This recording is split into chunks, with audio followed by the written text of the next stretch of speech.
This strategy right here will make me millions of dollars, and I'm sharing it with you guys because I want you to be able to do the same. So I'm going to be breaking down the strategy completely and trying to make it as simple as I can for you guys. So starting off, what is the strategy? The strategy is supply and demand. Now, it's not just any normal supply and demand where people just mark out a rectangle and they take sells or buys from there. No, this is a little more in depth, and we're going to be looking at multiple time frames because that is going to be key to this strategy. Now, the first thing is, what is supply and demand? And I'm going to make this very, very simple for you guys. Supply is where sellers are stronger than the buyers, basically, okay? So price goes down from those levels of supply. What is demand? Take a guess. It's where buyers are stronger than the sellers. So price goes up from right there. It's the complete opposite. So supply is sellers, demand is buyers. Okay, now that you got that, we're going to go ahead and start getting into the strategy. So the first thing I do is I mark out the session highs and lows. So what I do is I go over to indicators, and this is the only indicator I will ever use. It is Trading Sessions by Sonar Lab. You're going to go ahead, click that, and then these are going to pop up on your screen, okay? So now what you're going to do is you're going to mark the highest and lowest point between London and New York session. Nothing to do with Asian session, just between London and New York session. So it's easier to do this on the M5. That's kind of how it's the most accurate. So you can see right here is the highest point between London and New York. So we're going to go ahead, go up here, and I'm going to mark session high. Now you're going to go down here, find the lowest point between London and New York, and that is going to be right here. So you're going to go all the way here and mark session low. Now I definitely recommend marking the session highs and session lows of the previous 2 to 3 sessions, okay? That is going to be key. So really what you could do is mark the current session, and then you can mark 2 previous sessions. Now, for this video, I'm just going to be marking this one out like this, but you would go over here and you would do the same exact thing. So the high between London and New York, mark the high. You would mark the high here. The low between London and New York, you would mark the low here. It's that simple. Why are these session highs and session lows important? A lot of times the market likes to react and reject off these session highs and session lows. So you might see a move all the way to a session high, and it might get a little reaction from it, and you might get a fall from there if it was a session high. Now, if it was a level of a session low, you might get the move down, and you might get a bounce from there if it doesn't want to break that session high or session low yet. So these session highs and session lows can be used as a level of rejection, basically, because a lot of times the market does like to reject off of them. Another reason why the session highs and session lows are good to mark out is this just gives you a good visual of if the market's bullish or bearish, right? If we have 2 session highs marked out, right? Let's say one's right here, and then let's say the other one's right here. If the market's pushing up and we start breaking through this one, and we keep going up, that is giving you a good visual that the market is bullish at the moment because you keep just pushing through session highs. You're making new highs, okay? So that's why it's good. And this would be the same exact thing if we had a session low, let's say marked out right here. And if the market was going like this, breaking past these session lows, this is going to give you a good visual representation of a bearish market, at least at the moment, because we are breaking those previous session lows. So this just makes it easier to identify trend and identify possible levels for it to reject off of, right?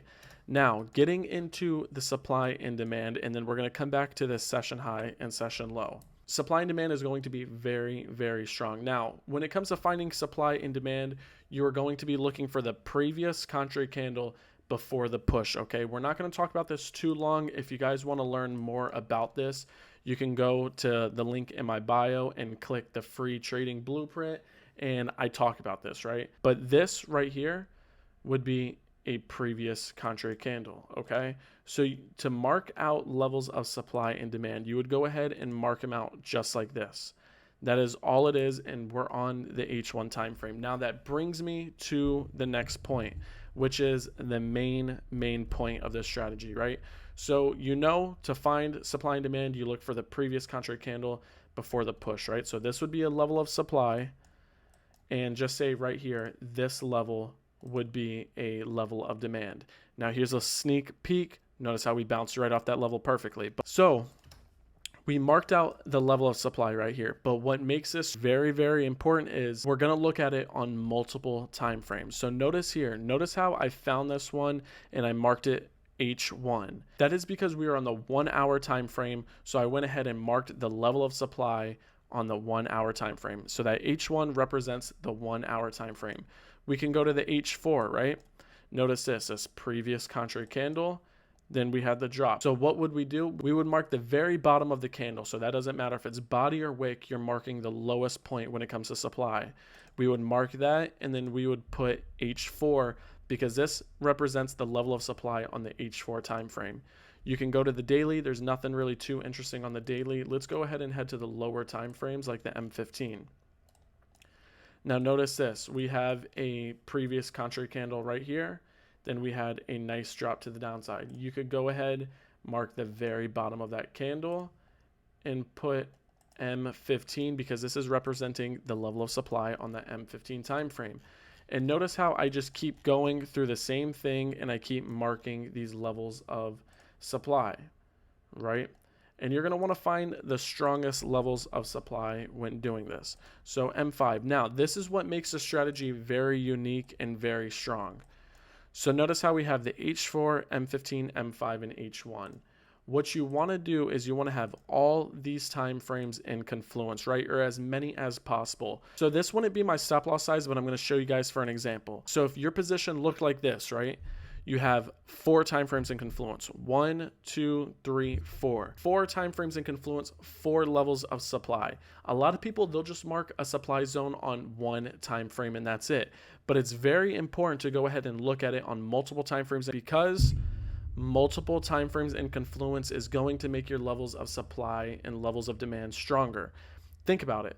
Levels of supply and demand, that's what the market likes to bounce, reject off of, and go the opposite way. So when you have multiple of them close by before your stop loss would be hit, that is giving price more opportunity for it to reverse and go your way into profit. So check it out. If we had 4 time frames in confluence, let's say, of course, you want the reaction right off the H4 and you'd want to go into take profit. Of course, everyone wants that reaction off the first level, but sometimes that doesn't happen. So if we continue to go up, now we approach the M15. Let's say the M15 doesn't even give us the move we want, so we go higher. Now we're at the M5. Let's say the M5 is the level of demand it respects the most, and that's what gives us the move. So now we see a rejection from there. We can go lower and hopefully go into take profit. So look, it did not respect the H4. It did not respect the M15, but it respected the M5, which could have brought us into profit. Now, it could have done the same thing right off the first one, right off the second one, right off the third one, or even could have went to this H1 and that could have gave us the move, right? I want you guys to realize this. We have 4 time frames in confluence right there that gave the trade 4 opportunities for it to reverse and go back into profit. Now, let's say we deleted this one, and this one. Let's say there's no levels of supply above this H4, right? So let's say price goes up to that H4, but it doesn't give us the reaction we want and price is still bullish at the moment. Where is it going to go? The market likes to move off of levels of supply and demand. And if there's no other levels of supply in this zone within our stop loss, it's most likely just going to go straight to stop loss. So the reason why you want as many time frames in confluence, as many levels of supply or demand within your stop loss, it is because that can give you more opportunity for it to reverse and go your way. So that was an example of a level of supply. So you guys know you find the previous contrary candle when marking levels of supply and demand. Now for supply, you mark the lowest part of the candle. That might be the body sometimes, that might be the wick, but you're going to mark the lowest part of the candle. Now I'm going to go ahead and show you guys just a very similar example, but on a level of demand. All right, so check this out. This is a very good level of demand right here that has been untouched, and it's definitely something we're waiting for. It's been untouched, at least looking at it on the H1. So remember to mark levels of supply and levels of demand. You're going to go find that previous contrary candle to the move. You're going to go ahead and mark the top, the most highest point of the candle. So in this case, it's a wick. And we're going to mark this on the H1 because we are on the H1 time frame as of right now. Now let's move to the H4. Now notice this. We have the previous contrary candle right here. We're going to mark it H4 because this represents the level of demand on the H4 time frame. Now let's go over to the right a little since this level has been tapped into and see what happens. Look how accurate it was. We tapped right into it and got the move to the upside, okay? Would have taken no drawdown if this would have been your entry. Now that's 2 time frames right there. Let's go to the daily, see if there's anything. There's nothing too close on the daily. So we're going to go to the M15. Let's scroll over. Let's zoom in. And you're going to find that previous contrary candle on the M15 time frame. Guys, to find levels of supply and demand, it's very, very simple. You're just looking for that previous contrary candle on every single time frame. There's no reason to overcomplicate it. You're doing the same thing on literally every time frame. So we're going to mark M15 because it represents the level of demand on the M15 time frame. And then we are going to go to the M5. Now you can even do this on the M1, the daily, the weekly, all that. You can do it even on the 30-minute and stuff. But if you look at the top right here, these are all the time frames I look at every single day when I'm looking to trade. Some people, they only look at 1 to 2 time frames. For me, I look at all these time frames on a daily basis, multiple times throughout the day. Now you can see right here, we have our levels marked out. It's a very clean previous contrary candle and a push to the upside. Let's say we were to put our long position on this H4 and Q. Let's just do 2 cons. Look at this right here. This is a pretty solid example. Now, if we would have had our setup right here on the H4, you could see this trade would have went all the way to a TP, almost a TP3. But look at the importance of this, right? Because realistically, it bounced off the first one. We love to see that. And honestly, a lot of our entries are like that. We get a pretty fast and clean rejection using levels of supply and demand like this. But if we wouldn't have rejected off this level, we would have came down and then we would have had that H1 to possibly get a reversal and go back into profit. And if that H1 wouldn't have came in clutch for us, we would have had the M15. Now, if the M15 wouldn't have came in clutch, we would have had the M5 to possibly reverse and go back into profit. Now, the more time frames in confluence, the better. Like I gave you guys the example earlier, when we only had 1 time frame in confluence, if we broke past that level, there was nothing stopping price for a possible reversal to go back into profit. So that's why when you have multiple time frames in confluence like this, it's going to make you feel better about your trade. You're going to feel more confident because you know the market likes to react off those levels of supply and demand. So this is going to give you a higher chance for it to reverse and go back into profit, because regardless, like I said, everyone wants a reversal off that first level. But if we continue to go lower and we're approaching this level, see, now we have these levels right here to be like, okay, once we tap into these levels, it can possibly give us the reversal we need. But let's say we delete these levels. Now look how blank it looks. If we break past it, and if we had no levels of demand in this case below us, where's it going? Probably stop loss. So to tie in session highs and session lows and levels of supply and demand, what makes it a little bit better too is when you have a session high or session low in confluence, right? So let's say for this example, if we had a session low in confluence, right? Let's say the session low is right here. That is giving us another confirmation for trend to reverse right there, because we might not want to break that session low, right? Depending how price action's looking that day and stuff, we might not want to break that session low. So if we can tap into that level, and if it's in confluence with levels of demand in this case, that is making the probability even higher for a possible reversal. So the session highs and session lows are a good visual to tell you when the market is bullish and bearish. It's going to be bullish when you're constantly breaking those session highs, and it's going to be bearish when you're constantly breaking those session lows. But the market does tend to reverse and bounce off of them. So if you can have the session highs and session lows in confluence with a level of supply or demand, it's going to make it a stronger level. So that is the strategy, literally right there. It's multiple time frames in confluence. It's not just drawing a rectangle out on one time frame and that is where you're entering. No, it is going through, taking the time and finding all these levels of supply and demand on these time frames right up here.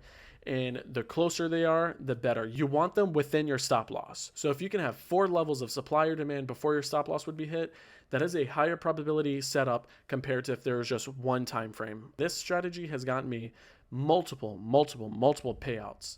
It has made trading way easier for me, and I've been using it for quite some time now, and I am definitely not going to replace this. This has been constantly working for us and it has been great. So that is the strategy right there. As simple as it is, you're just marking out levels of supply or demand on each and every time frame. Don't overcomplicate it. If you guys have any questions, you can DM me on Instagram at OAlexZ. And if you guys want to trade live with me and watch this strategy in action, you can join the WAP group. The link is going to be in my bio and in the description. And also you can join the free TCU Discord and see the blueprint, which is 14 plus educational videos, through the link in my bio and link in the description as well. This was a simple video on the strategy, but it's a very simple strategy. So that's why there's no reason to overcomplicate it. I hope you guys enjoyed the video. I'll see you guys in the next one. Peace out.